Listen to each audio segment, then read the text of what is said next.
दोस्तों आप में से बहुत से लोगों ने हॉलीवुड मूवीज में ऐसे कॉन्ट्रैक्ट किलर्स को देखा होगा जो पैसे लेकर किसी को भी कत्ल कर देते हैं। लेकिन क्या आपने कभी कोई पाकिस्तानी कॉन्ट्रैक्ट किलर देखा है? वेल, भोला पाकिस्तान के सबसे खतरनाक टारगेट किलर्स में से एक था। ये शख्स पंजाब के इलाके खानेवाल में पैदा हुआ था, पर इसके पेरेंट्स लाहौर में आ गए थे और भोला लाहौर में ही बड़ा हुआ। ये बंदा शुरू से ही क्राइम की दुनिया में इन्वॉल्व था, लेकिन फिर इसने बाकायदा कॉन्ट्रैक्ट किलिंग और किडनैपिंग का काम शुरू कर दिया।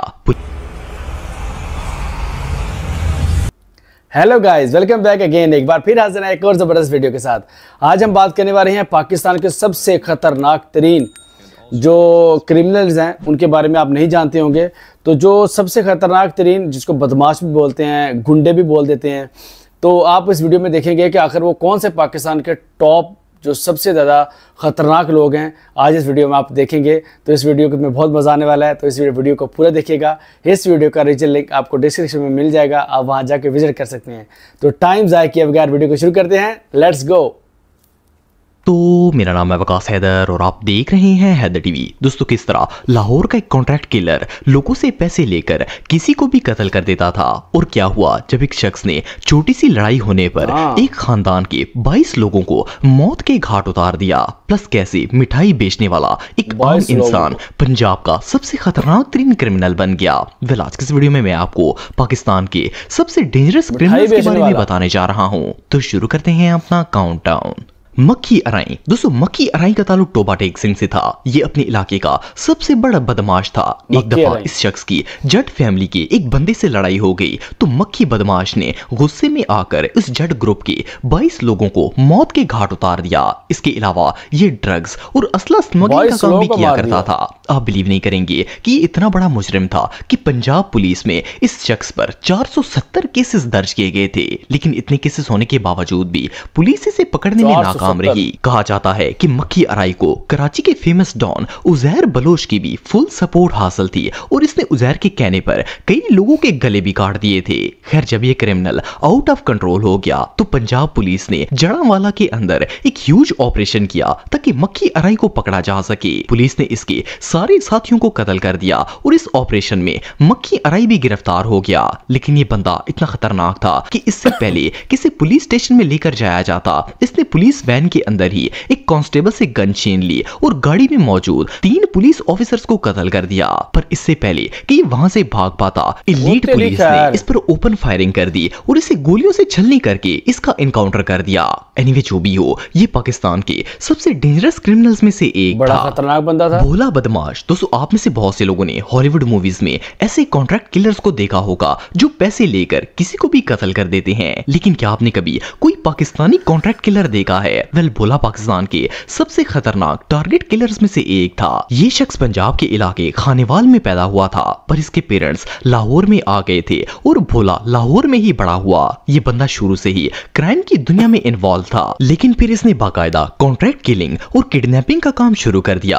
पुलिस के मुताबिक भोले की किसी से कोई दुश्मनी नहीं थी, बल्कि भारी अमाउंट लेकर किसी का भी कत्ल कर देता था। आपको जानकर हैरानगी होगी कि पुलिस रिकॉर्ड में इस शख्स पर 130 केसेस फाइल किए गए थे, जिसमें 40 से ज्यादा तो सिर्फ मर्डर केसेस थे। पर इतने कत्ल करने के बावजूद भी पुलिस इसे पकड़ने में नाकाम रही। आपको बताता चलूं कि इस क्रिमिनल ने सिर्फ आम लोगों को ही नहीं मारा, बल्कि इसने बड़े बड़े पॉलिटिशियन से पैसे लेकर लाहौर के 3 डीएसपी ऑफिसर्स को भी मौत के घाट उतार दिया। कहा जाता है कि पुलिस भोला को इसलिए अरेस्ट नहीं कर पाती थी कि इसे नवाज शरीफ की फुल सपोर्ट हासिल थी। इवन इसने लाहौर के एक डीपीओ को भी कत्ल कर दिया था, जिसके बाद इसे नून लीग की तरफ से पनाह भी दी गई थी। क्या बात है यार, ये पुलिस ने ऑपरेशन करके भोले का इनकाउंटर कर दिया था। बहरहाल, जो भी हो, इस तरह के कातलों का अंजाम भयानक ही होता है। मोहम्मद नवाज। दोस्तों, मोहम्मद नवाज सियालकोट की तहसील पसरूर में पैदा हुआ था, लेकिन फिर इसकी फैमिली लाहौर में शिफ्ट हो गई और बड़े होकर इसने लाहौर में मिठाई की दुकान खोल ली और एक आम बंदे की तरह जिंदगी गुजारना शुरू कर दी। नवाज का क्राइम की दुनिया से दूर दूर तक कोई ताल्लुक नहीं था, लेकिन फिर एक दिन इसकी मिठाई वाली दुकान पर 2 गुंडे आए और इन्होंने नवाज से मिठाई खरीदी, पर इनका बिहेवियर बहुत ही गलत था। नवाज ने जब इन लोगों को तमीज से बात करने के लिए कहा तो इन दोनों ने मिलकर ना सिर्फ इसकी दुकान खराब कर दी, बल्कि नवाज को बेदर्दी से मारना भी शुरू कर दिया।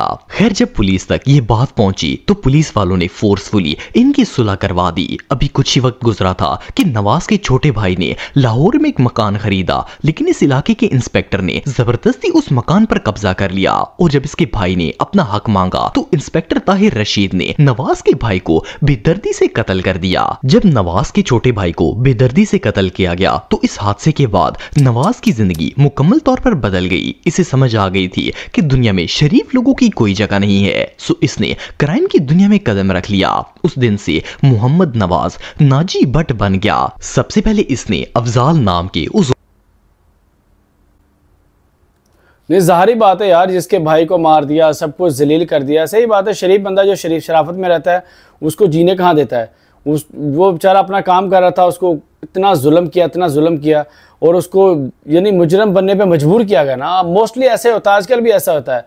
तो लोग बेचारे सीधे होते हैं, उसको मजबूर कर देते हैं कि वो गुंडे को तलाश किया जिसने इसकी मिठाई की दुकान खराब की थी और इसे बेदर्दी से मारा था और अफजाल को भरे बाजार में गोलियां मारकर कत्ल कर दिया। इसके बाद नाजी भट्ट ने इंस्पेक्टर ताहिर और इसके साथियों का पता किया जिन्होंने इसके छोटे भाई को कत्ल किया था। एक दिन इंस्पेक्टर ताहिर अपने इन्हीं 4 सिपाहियों के साथ लाहौर के एक होटल में बैठकर चाय पी रहा था कि नाजी भट्ट वहां पर पहुंच गया और इसने इन सारे पुलिस वालों को गोलियां मारकर मौत के घाट उतार दिया। खैर, ये हादसा इतना बड़ा था कि इसकी खबर पूरे लाहौर में फैल गई। 5 पुलिस वालों को सरेआम कत्ल करने वाले नाजी भट्ट को लाहौर की पूरी पुलिस ने तलाश करना शुरू कर दिया और आखिरकार इसे ढूंढकर इनकाउंटर करके कत्ल कर दिया गया। लेकिन इस सारे वाकये से एक बात तो जाहिर होती है कि जब कोई आम बंदा बिगड़ता है तो वो किसी भी हद तक जा सकता है।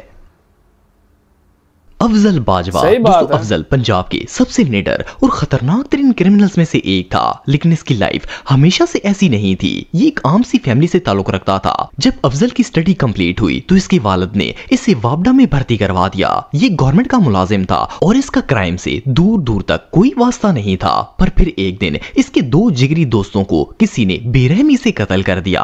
अफजल अपने इन दोस्तों से इतनी मोहब्बत करता था कि इसने इन कातलों से बदला लेने के लिए अपनी सारी जमीन बेच दी और इन सब पैसों से वेपन्स को बाय कर लिया। आप बिलीव नहीं करेंगे कि इसके अंदर इंतकाम की ऐसी आग जल रही थी कि जब इसे पता चल गया कि इसके दोस्तों को किस ग्रुप ने मारा है तो इसने उस ग्रुप के एक एक फर्द को ना सिर्फ कत्ल कर दिया बल्कि इन्हें मारने के बाद इनकी लाशों को बुरी तरह जला देता था। ये बंदा इस हद तक खतरनाक और बेरहम बन चुका था कि इसके अपने साथी भी इससे खौफ खाते थे। इवन इस बंदे की दहशत इतनी बढ़ चुकी थी कि पंजाब के गवर्नर और वजीर आला को भी इसके बारे में बताया गया। खैर, हुकूमत ने इसे पकड़ने के ऑर्डर जारी कर दिए, लेकिन किसी पुलिस वाले की जुर्रत नहीं थी कि इसे गिरफ्तार कर सके। आखिरकार पुलिस ने इसके ही एक साथी को अपने साथ मिलाया और अफजल को धोखा देकर इसे कत्ल करने का प्लान बनाया। सब जानते थे कि इसका मुकाबला कोई नहीं कर सकता, इसलिए इस गद्दार दोस्त ने अफजल के खाने में जहर मिला दिया, जिसे खाकर ये मौत के घाट उतर गया। ये रियली अनबिलीवेबल है।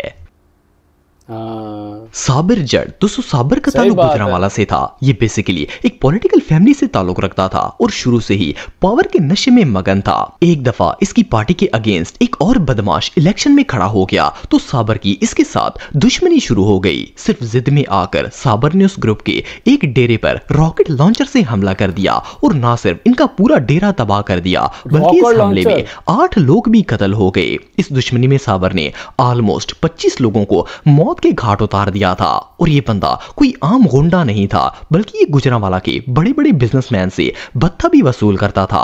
लोग इससे इतना डरते थे कि इसकी मुंह मांगी रकम इसे फौरन ही अदा कर देते। एक दफा गुजरांवाला के एक सिनेमा ऑनर ने इसे भत्ता देने से इनकार कर दिया था। इस पर साबिर को इतना गुस्सा आ गया कि इसने उस बंदे की पूरी सिनेमा बिल्डिंग को ही रॉकेट लॉन्चर से तबाह कर दिया। बेसिकली ये पूरे गुजरांवाला को अपनी मलकियत समझता था। साबिर पर पंजाब पुलिस में कत्ल, अगवा और तवान के 125 केसेस दर्ज थे, लेकिन पुलिस की हिम्मत नहीं थी कि इसे अरेस्ट कर पाती। लेकिन साबर का सवाल उस वक्त शुरू हुआ जब इसने गरूर में आकर एक पुलिस वाले को ही कत्ल करने की कोशिश की। ये अपने ग्रुप के साथ उस ऑफिसर को कत्ल करने के लिए निकला हुआ था तो किसी ने पुलिस को मुखबरी कर दी। पुलिस फोर्स ने साबर और इसके साथियों को घेर लिया और फायरिंग शुरू कर दी। पहले तो साबर और इसके साथी पुलिस पर जवाबी फायरिंग करते रहे, पर आखिर इनके पास असला खत्म हो गया और साबर ने घुटने टेक दिए। पुलिस वाले जानते थे कि अगर इस शख्स को गिरफ्तार किया गया तो ये सोर्स का इस्तेमाल करके जेल से बाहर आ जाएगा और इनमें से किसी को भी जिंदा नहीं छोड़ेगा। सो इसीलिए पुलिस ने इसे पहले गिरफ्तार किया और फिर इसे इसके साथियों समेत गोलियां मारकर कत्ल कर दिया। एनीवे जो भी हो, बुरे कामों का नतीजा हमेशा बुरा ही होता है। तो जी दोस्तों, ज़ाहिर बात है कोई भी बुरा काम करेगा तो उसका नतीजा बुरा ही होगा, तो उसको उसका फल तो अदा करना ही पड़ेगा। लेकिन इसमें उसने सही बताया कि कुछ ज़्यादातर लोग बेचारे शरीफ थे, उनके साथ इतनी ज़्यादती हुई, इतना बुरा बर्ताव किया गया जिसकी वजह से वो मजबूर हो गए। क्योंकि किसी भी शरीफ इंसान को, कोई आप हो चाहे हम हो, अगर उस पर जुल्म होगा तो किस हद तक बर्दाश्त करेगा। किसी का भाई मार दिया, किसी का दोस्त को मार दिया, या किसी पे भी, मोस्टली जितने भी लोग होते हैं बेचारे अपनी ज़िंदगी गुजार रहे होते हैं, अगर बिलफर्ज कोई भी आदमी है उसकी फैमिली को मार दिया जाए तो बेचारा क्या करेगा, उसने जी के क्या करना है, तो फिर उसने बदमाश और ऐसे काम ही करने हैं ना। तो फिर ये है कि अगर किसी के साथ जुल्म करेंगे तो फिर उसका जवाब तो उसने देना ही होता है ना। अगर वो नहीं देगा तो अल्लाह ताला को तो जवाब देना पड़ेगा ना ऊपर जाके। तो आपको ये वीडियो कैसी लगी कमेंट सेक्शन में ज़रूर बताइएगा। तो इससे पहले मैं खुद नहीं जानता था कि पाकिस्तान के जो टॉप क्रिमिनल्स ये हैं, तो उम्मीद करता हूँ कि आपकी इन्फॉर्मेशन में भी इजाफा होगा। तो नेक्स्ट वीडियो में फिर मिलेंगे, तब तक के लिए अपना बहुत ज़्यादा ख्याल रखिएगा। तो जाते जाते मेरे चैनल को सब्सक्राइब कर दें ताकि हर आने वाली वीडियो आपको मिल सके। नेक्स्ट वीडियो में फिर मिलेंगे। अल्लाह हाफिज़।